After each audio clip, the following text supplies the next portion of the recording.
You've joined the Betamax Video Club, rewinding back to our favourite films of the 1980s. My name's Rich Nelson, and tonight I've rented Planes, Trains and Automobiles. Watching it with me is James Gill. Hi James, how are you?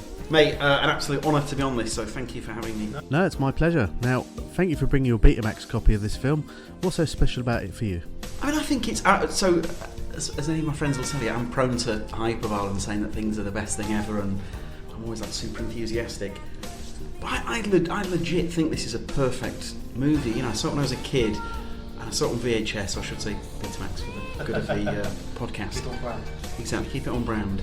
And when you're a little kid, you watch it differently because, you know, John Candy and Steve Martin are just inherently funny, so you're laughing at that. And then the older you get and the more you watch it, I mean, I'm 40 now, so to re-watch it, I mean, I have no idea how many times I've seen this film, but to re-watch it again and still be laughing hard at little bits that I'd not spotted and little callbacks. So I honestly think this is a masterpiece. My only concern with this podcast, I'll fess up now, I'm quite an earnest chap, and so my fear is that this podcast will be me repeatedly saying, "Oh my god, this film is amazing!" Right? So, you know, I mean, it's impossible for me to take the piss out of it. There's only one moment in the whole film where, now that I've rewatched it again, where I would wave a red flag, but we'll get to it later. But I just think there's so many jokes, there's so many great bits. It's like a lot of the Monty Python. I say a lot. There's not that many. The Monty Python films, start that again, are basically a series of sketches that have a spine of a storyline, and then the sketches drive the story forward. Just about. I mean, like Holy Grail is basically a run of sketches, whereas this is I'm saying this is better than any Monty Python film. Yeah, I fucking said it. So this has a great story. It has great sketches. I mean, some of the things in this film would work as standalone sketches. Characters that you love. You know, the film stays with you. So I love this film with like every fibre of my being. I think it's a masterpiece. Now, this is a film that's directed by John Hughes, who's perhaps more widely known nowadays as directing teen movies. Yeah. But this was perhaps one that it's aged better because as we've talked about previously on The Breakfast Club, some of the issues they had while filming and his relationship breakdown with Molly Ringwald, for example. But in this one, he's got two giants of comedy at the time. He's got John Candy as one of the best comedy actors of all time, and Steve Martin, who previously being one of the most famous stand-up comedians, and then at this point, I suppose late 80s, really at his peak for films. And managing to get these two juggernauts together, very different characters, but I mean, it's a work of art what he's produced, isn't it? I've never, you know what, until you've said that, I've never actually had that thought, and I think you've hit the nail on the head. He's taken two giants at the peak of their powers. I mean, both of them are perfect. I know both of them said that this is their favourite film that they ever made. They both said that independently. I can't, I'm just copying what you said. I can't, you've made such a good point, I can't top it. But sometimes... So some movies, you know, so for example, like Superbad or Knocked Up, say, I mean, I love all the Judd, not all, but I pretty much love all the Judd Apatow films. And what Judd Apatow is often doing is taking someone who most of us have never heard of, or maybe just seen once or twice, and he's saying, I think these guys are awesome, and he's shining a light on these up and coming. So I can't believe that the sheer volume of police cars. I'm so sorry. We're in Kennington. But you're right. Here he's taken two guys and he's got, you know, arguably their best ever performance out of them. I mean, the nuance. Right. So I'm not the only one. A lot of people have a bugbear that the Oscars don't recognise comedy. Yeah. So a friend of mine once interviewed Judd Apatow, and Judd Apatow went off on one saying exactly this, saying that drama. I'm paraphrasing, but basically, to write a drama is one thing, but to write with a comedy, you're also writing a story, but you're adding jokes.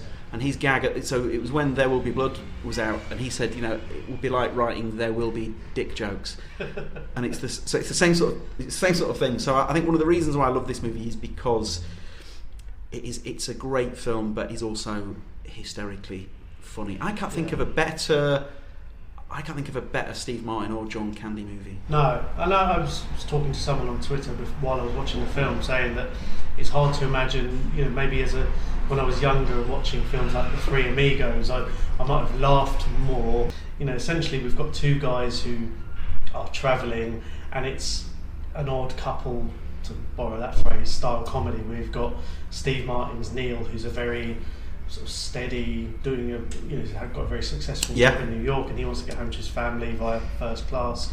And John Candy, who's a very talkative, showering salesman who, in another world, you could read almost as an oaf. Yeah, but he's very absolutely. much not an oaf. He's the loveliest guy, well-intentioned, and, spoiler alert, the most poignant twist at the end of the film. I don't quite anything other than football matches and stuff like that. Stuff that matters. Yeah, but that, the twist at the end. If you haven't seen the film, you go and watch it and then come back. But yeah, if you haven't seen the film, stop now. Yeah, we're going to ruin it. Yeah. But how they managed to do all that, and as you say, comparing it to Oscar-winning films, or even the famous horror films, where it's probably easier to scare someone than it is to continuously make them laugh over a set period of time and without it getting boring. Absolutely. The film opens, it says it's New York City 2 days before Thanksgiving. There's no arguments here like with Die Hard. This is a Thanksgiving film. Sure. It shows Neil in particular, his drive to get home to his family, and it is just a succession of unlikely events, but it's the relationship between Neil and Del. It's unlikely, but I think we can all relate to it because we've all had shit journeys home, haven't we? And you always seem to recognise the same faces. Yeah, absolutely. And then also, if you've had a bad journey home, let's say we've had to go, if I go Leeds to London, but I've had to go via Leicester or whatever, that has never happened. It's a terrible example. But I don't know about you, but I would actually use I would say, someone says, how was your journey? I would say it was a bit planes, trains. Yeah. It's become a part of the lexicon, or not in the same way that like Catch-22 or anything, but if a mate of mine said that a journey had been a bit planes, trains, automobiles, you know exactly what they mean. And the opening of the movie, like you say, you're straight in there 2 days before Thanksgiving. It's so wonderfully 80s. He's an advertising executive, and it's just so efficient, isn't it? From the first second, you're straight in there. I can't think of a movie, maybe Groundhog Day, that is this efficient. I don't think there's barely a wasted second. I know we'll get to it. There's a scene. There's a couple of scenes later on that are so long, but yet I wouldn't trip. I think this is one thing I wanted to say, and I should have said it later. Part of the reason for the film's success is it's allowed to breathe. So I know it's a short film, but instead of going gag, he lets it play out. So I'm going to turn this into a week-long podcast. I apologise. Rob Schneider was interviewed, and he's a really good interview, Rob Schneider, and he said that he'd done something with John Cleese, who introduced him to Fawlty Towers, and he said Fawlty Towers is so amazing because the scenes are allowed to play out. So he says it's almost like a play that he's setting the scene so that when the laughs do come, you've been taken on that journey. So, and I think the same applies here. So when the laughs do come, John Hughes lets them breathe. So say something like The Big Bang Theory, which they're just trying to cram in as many jokes as possible. So in a 22-minute episode, it's just gag.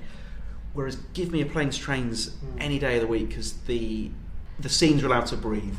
And so from that first scene, you know Neil already, don't you? From when he looks at the watch is so 87. It's almost yuppie. But this, like you say, he is almost a yuppie without the ponytail. Yeah, and the Porsche, absolutely. isn't he? He's got a very attractive watch in his nice New York office, but it just shows him as a frustrated businessman. Irrespective of class or job, is all he wants to do is go home before, I suppose we'd equivalent it as a bank holiday weekend or totally. So he's a high flyer. He's obviously got a great job, but the fact that he's saying to his mate, "I need to get out of here," there's been times where we all just want to get the heck home, And I suppose it opens with that easy joke of they're sitting in a conference room waiting for someone to make a decision. And again, spoiler alert, I didn't realise until this was the first time I'd seen at the end of the credits. Yes. I'd never seen that the guy is still there with his Thanksgiving. That's right. Yeah. What, 2 days, 2 weeks? Basically picking an advert for a deodorant or something like that. Yeah, something like that. Now, I guess it's hard to make too much link to London in, I suppose, these days of low-cost airlines where people probably fly more than they used to. In America, I guess it's probably a bit more commonplace because it's so big. That's right. It flies everywhere, but you've got to get that cab to the airport. He has to get the cab.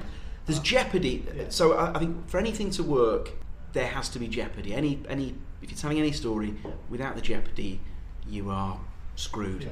And this film has so much jeopardy all the way through it. It's astonishing how many instances where you care so much. You know, and I mean, this should be a lesson really to a lot of modern movies, because the stakes in a lot of films, if it's not the end of the world, and I just think we're bored of that. Whereas this, like you said, this is a guy who just wants to get home. It's as simple as that, isn't it? We've all wanted to race Kevin Bacon for a cab. Totally. What a cameo that was. What a cameo. Perfect though, isn't it? I mean, this was what, 3-4 years after Footloose. Yeah. You know, this is Kevin. It's a Bacon, good get. who we all know. He wasn't busy selling mobile phones. That's 6 degrees of Kevin Bacon. But we show that eventually Neil does get a cab, but this is after John Candy's Dell steals his cab that he paid the attorney $75 for. Real prick move. Yeah. And we know it was John Candy because we see the shower curtain rings floating in the bathroom. You do. Because I've never noticed that before. It's his calling card. But they're there, aren't they? Yeah. So if you've seen the movie before, that is a beautiful touch. The cab dries off, and in the puddle there are two. I mean, that's a beautiful touch, isn't it? So I think it's an astonishing detail. And the fact that they end up trying to get on the same plane, and it's that sort of knowing look. Yeah. The airport lounge was just like, I know you from somewhere, don't I? So Candy's facial expression, that whole scene, and he's wagging the finger. I knew you. Yeah. It's just so the scene is set. Candy's all heart, isn't he? And Martin is the cynic.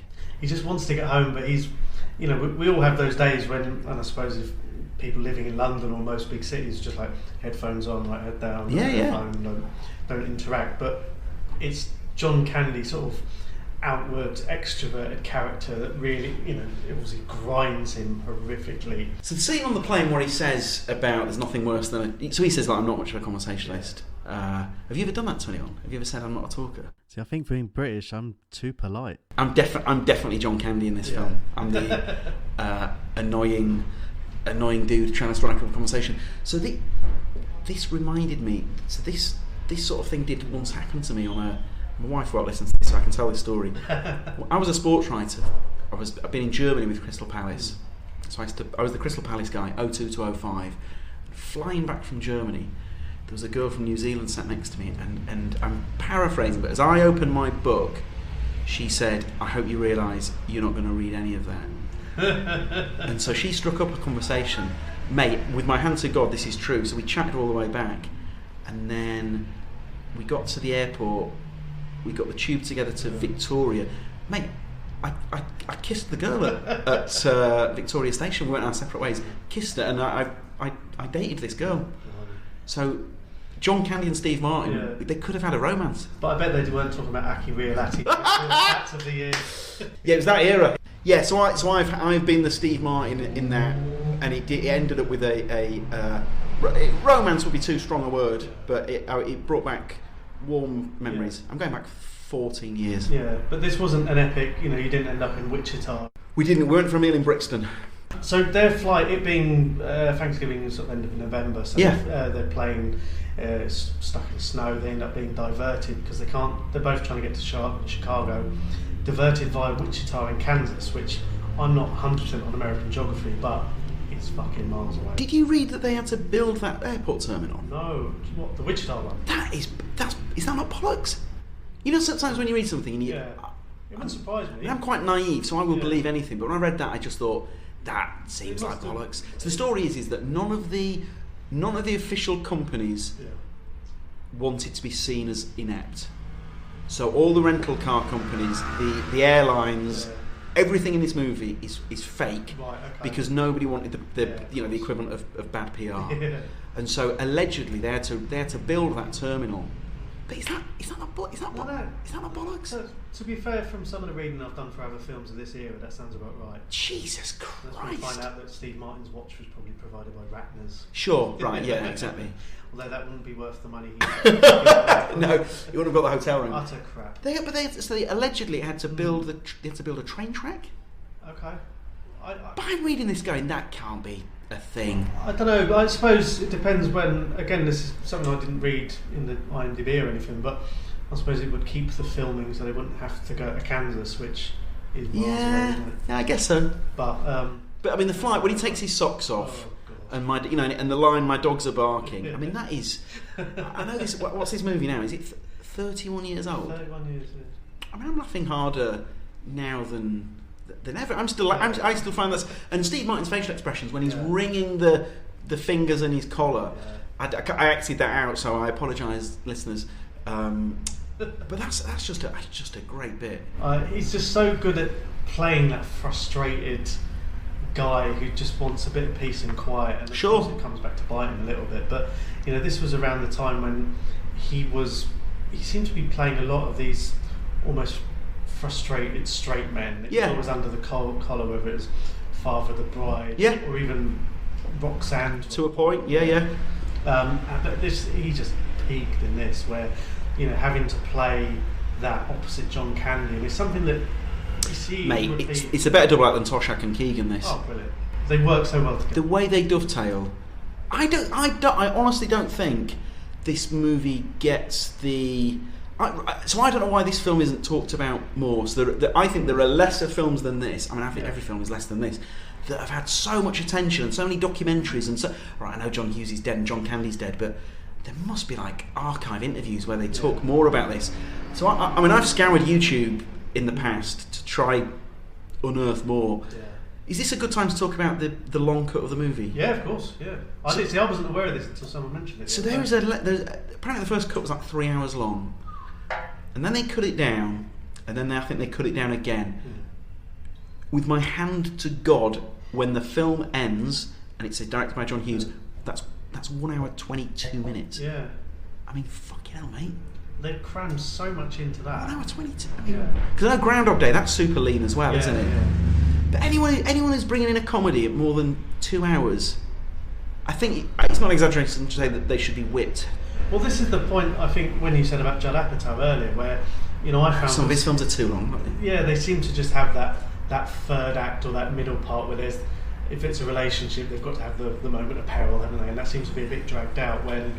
Well, like Funny People, if he'd just kept that a movie about comedy and not done the ending with the airport and the old flame and stuff, if they just kept that in the comedy clubs, I mean, I think that's a master. I think Sandler's performance in that is one of the best things he's ever done. I was hoping to shoehorn in The Wedding Singer or something. I'm a huge Sandler. It's an 80s film. I love Sandler, and I think the Wedding Singer's wonderful. Yeah. Oh, coming back to this, when we're talking about, they're stranded in Kansas. Yes. I suppose that. I wonder if there's some sort of metaphor in there where it's almost like the Wizard of Oz or something. No place like home. And you've got a nice little cameo from on the PA, the guy from Ferris Bueller. Yes. I'm sorry to announce that we're canceling Flight 909 due to severe weather in Chicago. Bueller?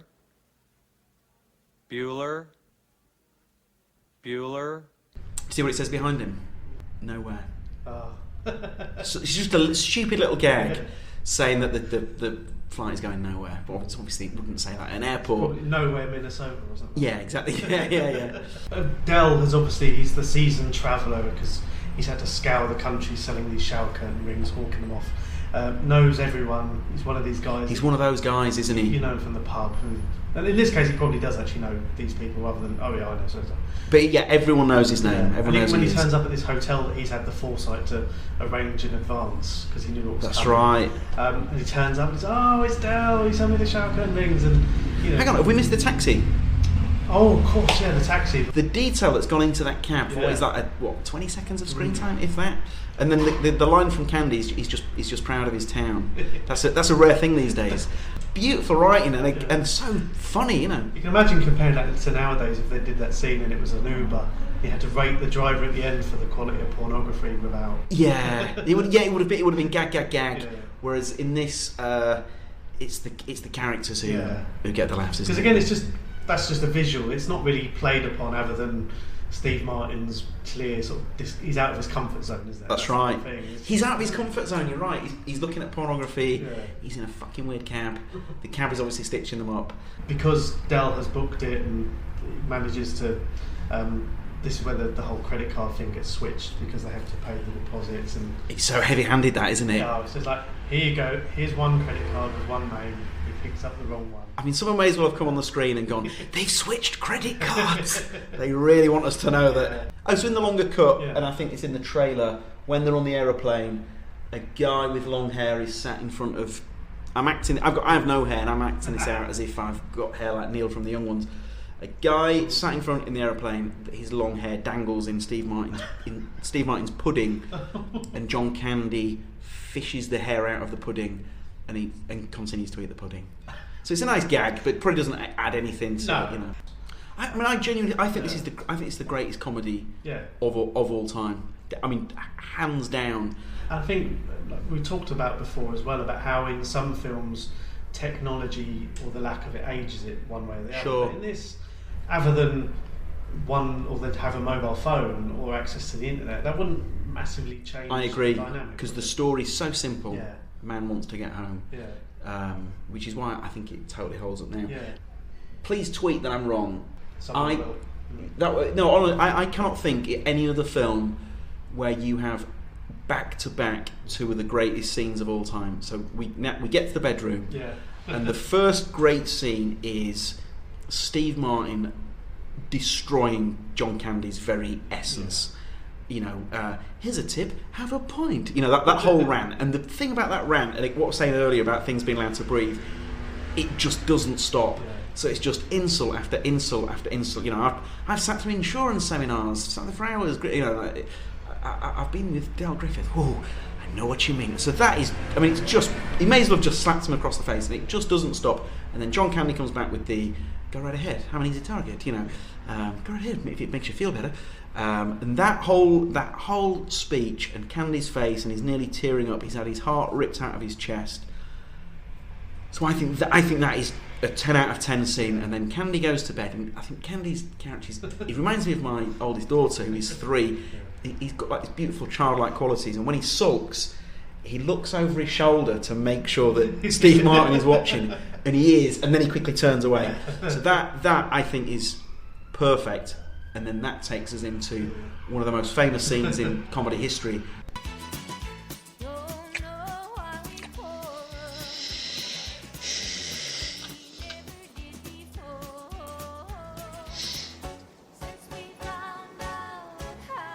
Del. Why did you kiss my ear? Why are you holding my hand? Where's your other hand? Between two pillows.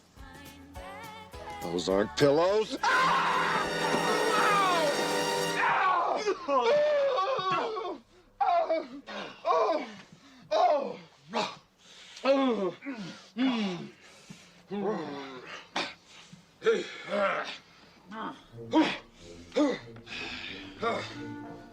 See that Bears game last week? Yeah, hell of a game. Bears got a great team this year. They're gonna go all the way. Oh, yeah. It's beautiful, and you're right. It builds up, and then the crescendo of those aren't pillows, and then the aftermath of see the Bears game the other night. Hell of a team, could go all the way. I mean, you know, again, 30 odd years on, and that is as funny now as it was then. So when they first get into the hotel room, the choice to have them both clearly uncomfortable, I think, is a really brave. Is probably an exaggeration. I think it's a really. I'm going to go with bold. I think it's a very bold choice, because I think that if you were going to guess how that scene was going to go, Steve Martin would have been against it, and because John Candy's the enthusiast, the optimist, John Candy would have been, if I was going to guess, would have been, this is fine, but it's the fact that both, I mean, 80s straight men are totally uncomfortable with the thought of, I mean, because it's 1987, it's like the thought of two men sharing a bed. They look at each other as if they would rather chop their own arm off than share a bed. You know, I mean, it's like they really.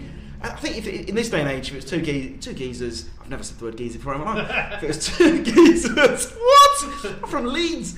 If it was two men, it would literally be, well, not ideal, in your hop. But in the 80s, they really hammed this up, don't they, as a big thing. This sounds like a time, I think, like 5 or 6 years ago, my friend Ray, if he's listening to this, will know the time we went up to Manchester to watch cricket.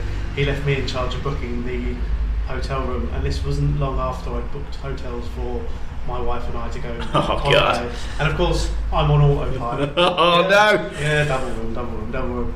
Oh, uncomfortable. Yeah. He still reminds me of it to this day. It's your own Planes, Trains moment. Yeah, I think he does claim I was spooning him the next day. It was a very silent train home that was. It's made that, you know, you've got that memory forever. Yeah. Those weren't pillows either.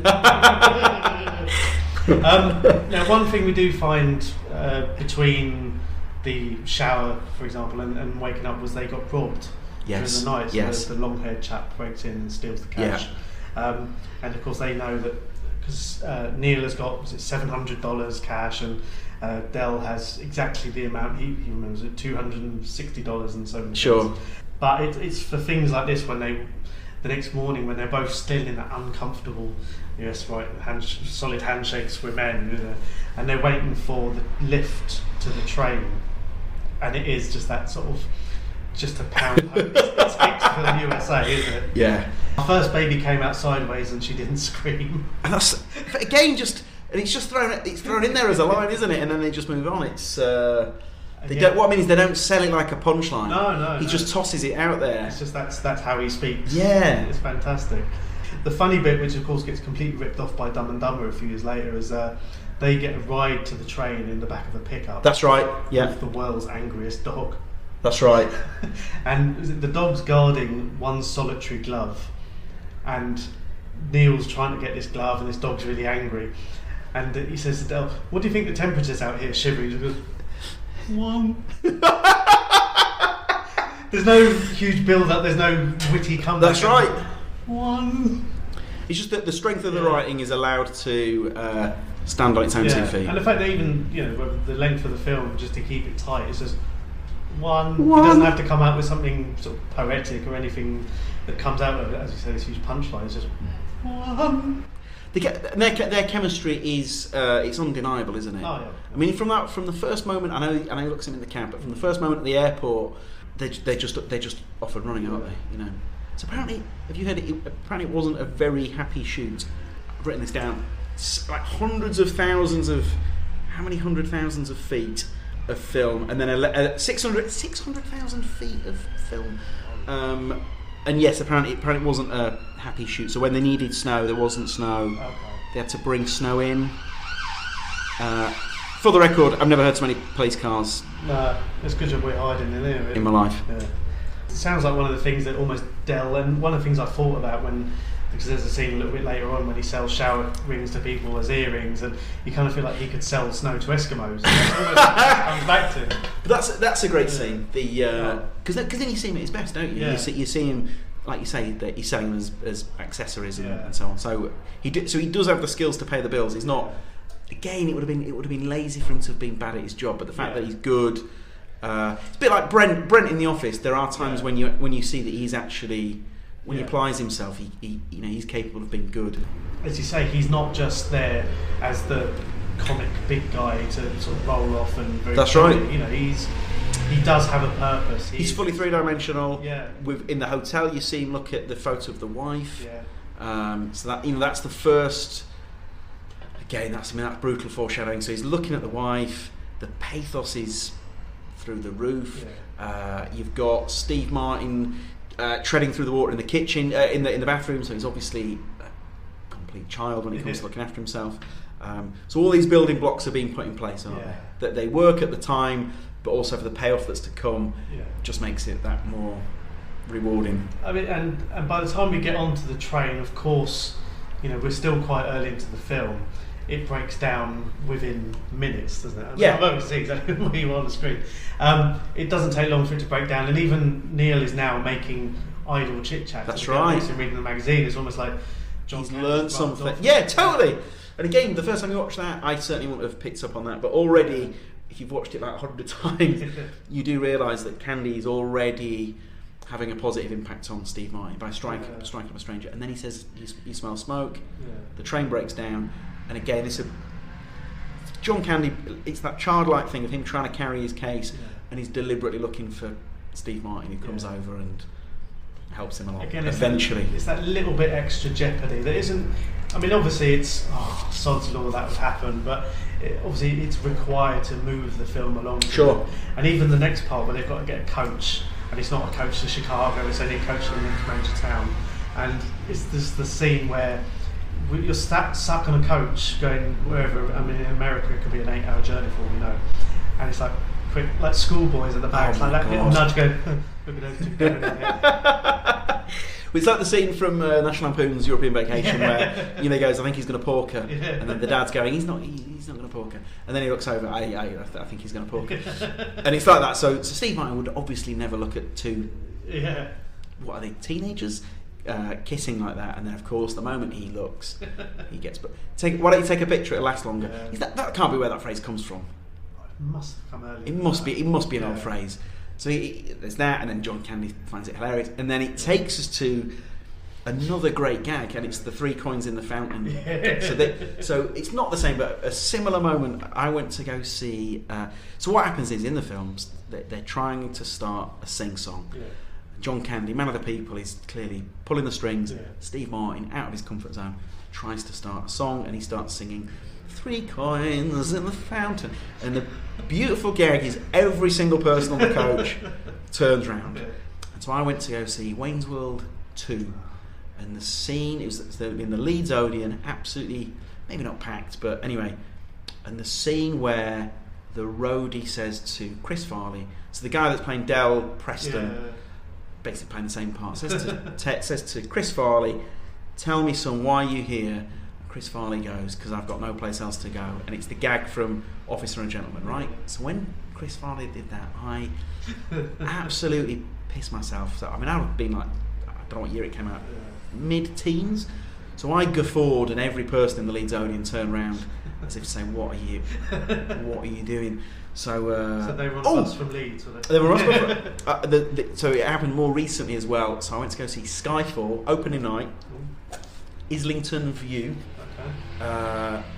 Absolutely, it's Angel. Anyway, the View Angel, it's absolutely packed. Skyfall, I think I've witnessed a very special film, right? So the film ends and the credits roll, and I think, wow, that was a masterpiece. I'm gonna clap, and so I like this. I shake my head a little bit when I'm getting emotional. So I'm like clapping away, and every man Jack turned around to look. I was a lone clapper. So have you ever done anything like that? No, you're too. I'm too boring. No, not boring. Too clever. Skyfall. Done. So we're through the coach. Yes. Now they're in the restaurant. Yeah. So they've had the sing along. They're at the restaurant. Now this is a breakup scene. It is. I mean, this is brutal. Because again, Del, he's not an idiot. He realises, when Neil says we need to go our own ways, we need to, I'm just slowing you down. It's not me, it's you, or it's not you, it's me. Yeah. That could be awkward. And it's like, we should see other people, but it's their way of saying, you go without me. I'm trying to be nice. It's so sad, isn't it? And at one point, Martin actually covers his face because he knows that he's being a bit of a. He's like saying something horrible to a favourite teddy bear. I know that's the John Candy image that they kind of want you to see. But it is, isn't it? Yeah. And then this takes us. Unless I'm not jumping ahead here, am I? No. The rental car. That's it. Yeah, that's next. Yeah. So. When you watch the film, Planes, Trains and Automobiles is a family movie, and then the reason why this scene has such a devastating impact, devastating is a bit strong, why it has such a profound is too strong, why it has such an impact, is because this has been a very family-friendly film, and then he loses his mind with the lady from the car rental, and she's from Ferris Bueller as well, isn't she? Yes, she is. She's the secretary. Yeah, that's right. And she plays this part beautifully. How may I help you? You can start by wiping that fucking dumbass smile off your rosy fucking cheeks. Then you can give me a fucking automobile, a fucking Datsun, a fucking Toyota, a fucking Mustang, a fucking Buick, 4 fucking wheels and a seat. I really don't care for the way you're speaking to me. And and I really don't care for the way your company left me in the middle of fucking nowhere with fucking keys to a fucking car that isn't fucking there. And I really didn't care to fucking walk down a fucking highway and across a fucking runway to get back here to have you smile at my fucking face. I want a fucking car right fucking now. May I see your rental agreement? I threw it away. Oh, boy. Oh boy, what? You're fucked. She's all sweetness and light, and then he just so the F word he said 18 times in 60 seconds, and boy does Steve Martin nail this. But rant. then hers was the most impactful. Totally. Because, you know, again, he's at this point where he's gone to rent a car, the car's not there, and he's had to trek back miles. And I mean, this must be horrific. When I've been lucky enough when I've rented cars, the rental place isn't that far from the main terminal. So he's almost gone on some epic voyage. That's right. That's right. He's nearly been run over and he's lost his hat. And that goes on forever as well, doesn't it? Yeah. They really let it go on and on. Yeah, but it works because... But it totally works, totally. He falls off the thing, nearly gets run over by the coach. And because you feel his frustration, don't you? Yeah. No, and then the next scene is him being picked up by the testicles that you don't see but he's referenced. Yeah. So that's a great scene again, isn't it? Because he's gone to rent a cab to Chicago, and when the guy sort of looks at him very funny, and he gets a punch. That's right. And then falls into the road and Yeah. gets run over. Del saves him, so Del is the saviour here. That's a good bit. Yeah, because that's the fact that shows that, yes, it's one of those how convenient moments, but it's like he nearly gets run over. He's inches from his. But I never, even all the times I've watched it, I've never thought, oh well, that's convenient. Yeah. You know what I mean? It feels entirely believable, doesn't Yeah. it, that Del should happen to. I suppose, in the grand scheme of things, they're both trying to get to the same part of the world. And, or also, if Del, spoiler, given Del is homeless, Yeah. why wouldn't he be knocking around there? You know? Yeah. But this is a scene that gets referenced a bit, and I know it got ripped off quite heavily in Ted 2, when John Candy's driving and they've got their sort of very stereotypical station wagon. Yes. Something actually a Chevy Chase film, doing the mess around while Steve Martin's having a nice little kid. That's a great moment, though, isn't it? And again, the mess around, they give it so much time because that scene goes on and on. I mean, you know, and then when so John Candy gets his coat stuck, he's lost the sig, which again pays off. So that the whole scene, I mean, they're in the car for quite a long stretch, for a good chunk of the movie. But again, you're never thinking, come on, John Hughes, move it on. Totally works. And then can we mention you're going the wrong way? Yes. So that whole scene works. The scene as the two they go between in the two trucks, and again the choice to cut to the skeletons. Him as the devil. I mean, imagine John Hughes pitching that. So when you look at Steve, he's the actual devil. So I mean, that's like a genuinely surreal moment. And then the acting. So Steve Martin's got his fingers welded into the dashboard, and as he pulls them out, you really feel that they're in there. You know, John Candy's bent the steering wheel. So that whole section is just. I mean, it's slapstick, but it's still. But done brilliantly, isn't it? Yeah. You know, and that tiny 2-3 second part where it isn't a human film. You know, there's the skeleton and the devil. It suddenly becomes a little bit psych in a way, and also, but because it's so quick, because he jumps to it and then jumps back straight away, it doesn't give you time to dwell on it. No, it just works so nicely. And I imagine the first time you ever see that you'd lose your mind, wouldn't you? Yeah. But we can all share the rental car pain. Yeah, and that's the thing is like this front, and they just sit there on the trunk thinking, right, let's take a minute to breathe. And of course, like you said, the sig in the back. That's a great moment. Candy turns round and then turns back, almost as if to say, "I haven't seen that." Yeah. Right, here we go. You might know this. Do you know how long it took John Hughes to write the first draft? No. Right, go on. Turn it to a game show. Have a guess. A week. 3 days. 3 days. So I'd read that in an interview with Steve Martin ages ago. They talked about it, and when John Hughes said it was 3 days, I think Steve Martin's reaction was just like, "Oh my god!" But I mean, that's genius, though, isn't it? So I think so. John Hughes, the first draft is 3 days, and then it's 20 odd rewrites. Yeah. But just phenomenal. And that's the thing. Imagine pitching that. And I mean, John Hughes at this point, 87. So he can't miss, can he? No. So we've had Bueller the year before, the Breakfast Club, Weird Science, all that. So he's on fire. Yeah. So he could turn up with a fag paper full of this stuff. And they're going to say, make it. But imagine turning up and going, right, we're going to get Steve Martin, John Candy. To be honest, the script almost writes itself. You'd imagine anyway that they'll bring so much extra to it. Yeah, which they do. Yeah, because imagine, I'm trying to think who else would have been. Imagine even a slight change, having Three Amigos, having Chevy Chase and John Goodman as the two. You know what? I mean, it would work. It wouldn't be as good, but it would. You can imagine it, can't you? But I think, and it's easy to say compare the two. It's like the old joke where Homer Simpson, everyone compares him to John Goodman and says that's too obvious. Yeah. And it is a little bit comparing him and John Candy, but John Candy seems to have that more. Everyman. To him, yeah, totally. Because he comes straight with the sing song scene, for example. He comes straight with the Flintstones. Yeah. But John Goodman callback. Yeah. But that's the same. The beauty of that scene, the sing song scene, is that it's only a few seconds, but it sums up the character, doesn't it? Yeah. So he comes in with the crowd pleaser. I've gone back. I apologise. No. So we're in the seat. There's the car seat scene. Yeah. So Steve Martin, how they got him to do the movie. You may have read this. He was sent 2 scenes. Well, yeah, and one of the scenes was the car seat scene, and he was sold. So that is a lovely bit of business, isn't it? So imagine having to drive to the nearest motel in this burnt out. I forgot how funny that was, because the car is literally. Well, there's no top smoking, isn't it? It looks like one of those demolition derby cars. Yes. So they try to check in. There's the call back to the watch. Yeah. I've not jumped too far ahead. No, at all.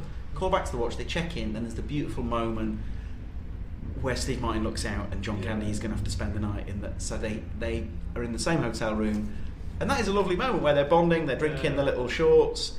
John Candy does the questionable Jamaican accent. That was his audition for Cool Runnings. Yes! Yes. But I love the fact they're treating it as a travel. It's a holiday in itself. It's like, I'm going to go to Italy now. That's right. That's a beautiful scene, that, isn't it? But that's two guys who are, through anything but effort, they're starting to know each other. This time round, obviously, Neil has shown his human side. That's right. And it is right. Let's talk and let's be nice. And it's another then callback to John Candy and the wife, because he said, "Oh, you must really love her." Oh. And of course, at the time, love doesn't describe it. Because it's only on repeat viewing, really, isn't it? So when you watch that first time, love doesn't describe it. That's the nice thing to say about the wife. Yeah. But then when you watch it again, it's like a dagger to the heart, isn't it? Because then they call back to it, and it's then that you kind of see. It's not very Cape Early. You see the sadness in his eyes, don't you? You do, yeah. And you see that it's like Neil's a bit pissed. It doesn't twig because he is just like, I'm knackered. I just want to go to bed. I've had a few miniatures. That's all. And he even says that one day we'll laugh about this. Yeah, I've raided the hotel minibar, but it's that line that one day we'll laugh about it. That's what brings it all back. Yeah, isn't it? Because not jumping even too far ahead, they've managed to. That's how he brings it all sort of back when he's laughing at the end. Unbelievable. It's funny then that. So they're trying to escape from the motel, the car being a piece of shit. Great bit. It's struggling to reverses into the hotel.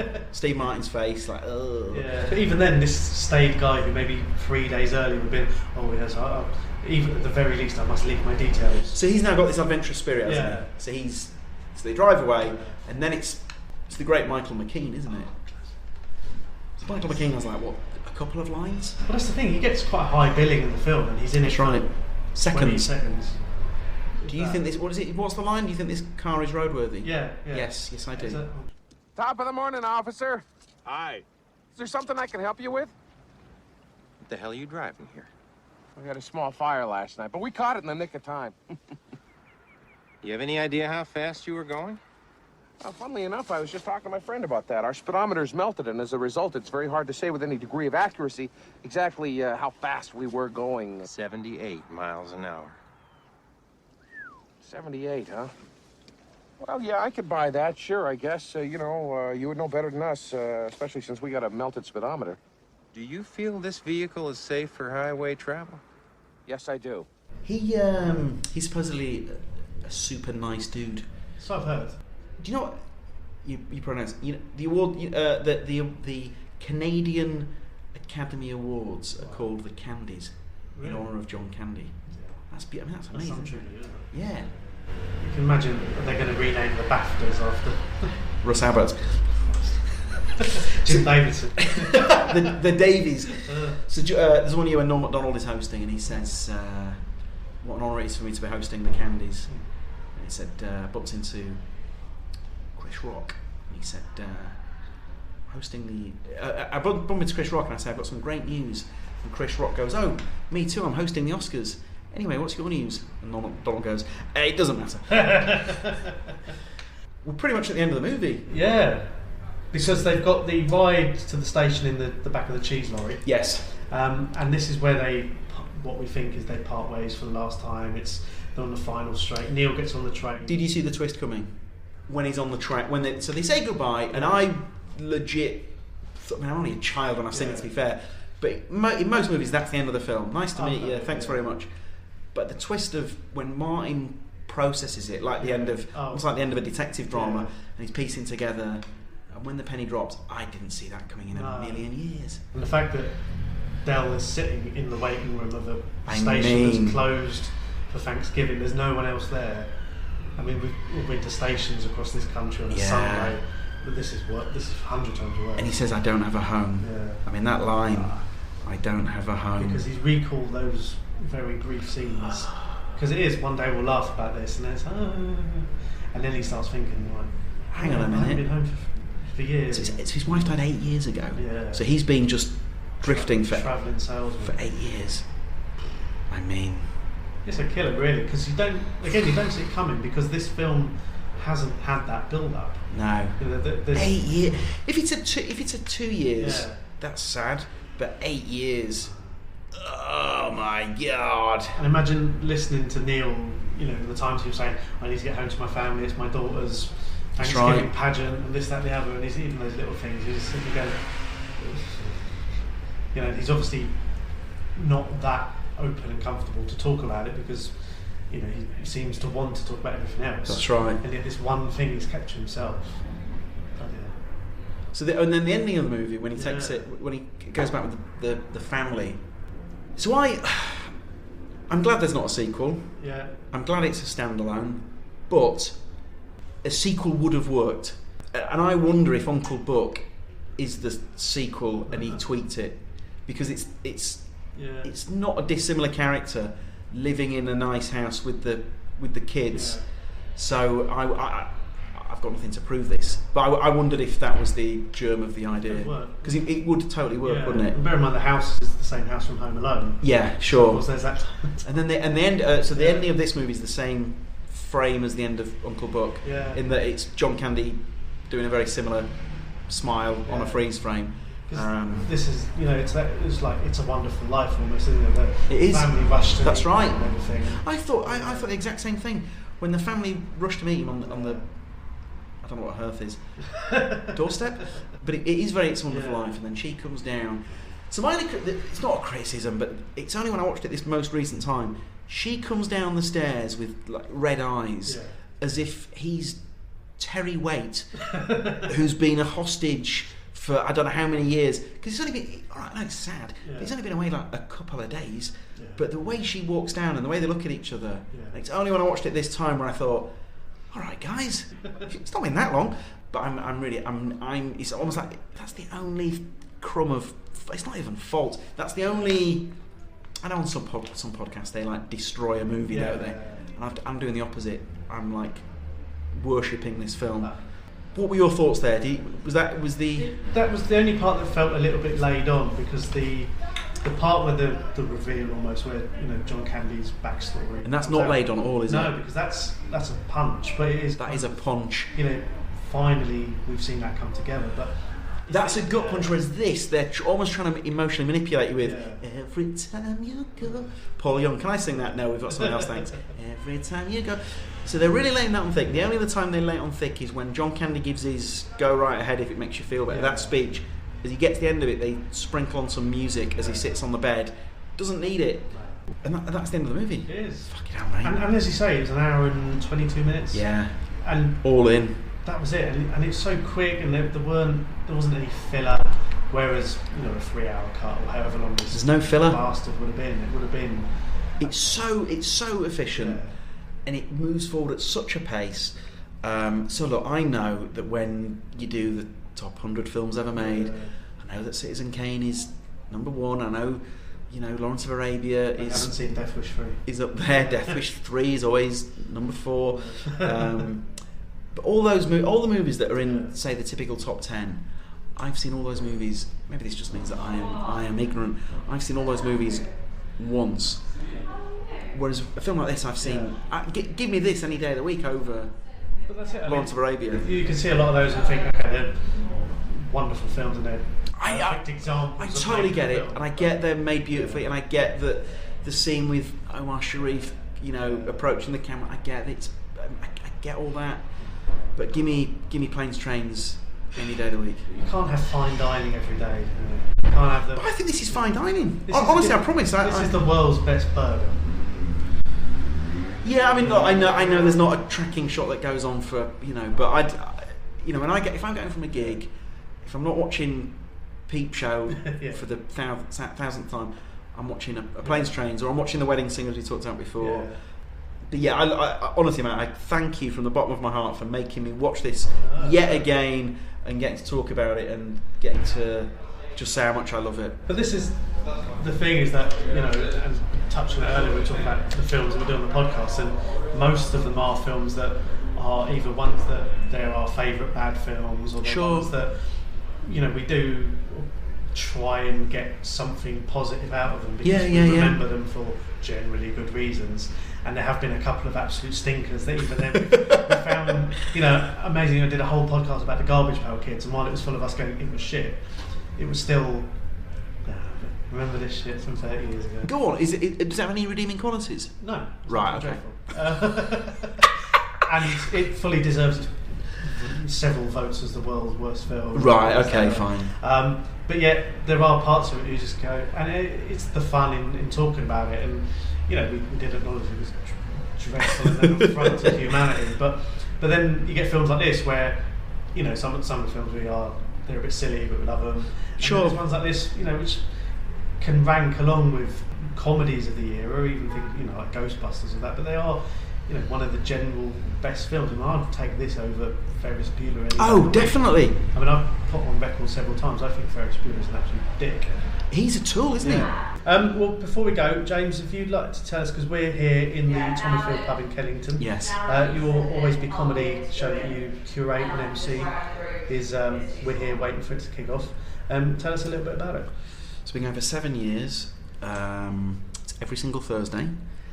We have tonight's a good example. Joel Dommett, Ellie Taylor, Phil Wang. In the last few years, we've had people like Catherine Tate, Frankie Boyle, Kevin Bridges. Al Murray was here a couple of weeks ago. Harry Hill was here last week. Romesh plays here a lot. So yeah, we're in Kennington. AlwaysBeComedy.com. What we're trying to do is we're trying to build the comedy equivalent of Cheers, where everybody knows your name and they're always glad you came. So that's the vibe we're going for. All the regulars, exactly. Okay, well, James, thank you very much for joining us. Thank you so much. Absolute pleasure. Mate, that was an honour. Thank you very much. Thank you for renting the film. Bless you. Cheers, man. Cheers. Thanks a lot. We just shook hands, podcast people. We did, and it was very manly. That was good. No touching. Big thank you to James there for joining us for the podcast. Apologies for the sound quality. There were some gremlins that dragged it below its usual mediocre standards. One thing we did forget was that the number one song in the UK at the time of the film's release, which was February 1988 in the UK, was I Think We're Alone Now by Tiffany. So an absolute classic.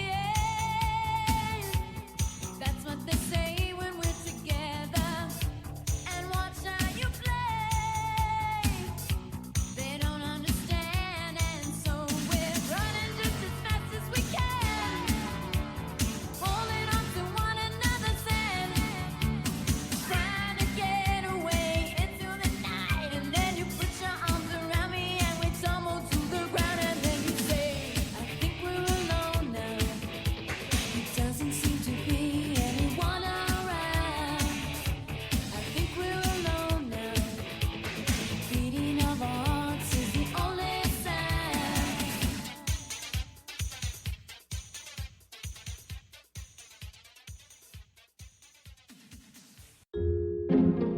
This podcast is part of Britpod Scene, an independent network of uniquely British podcasts that's always growing.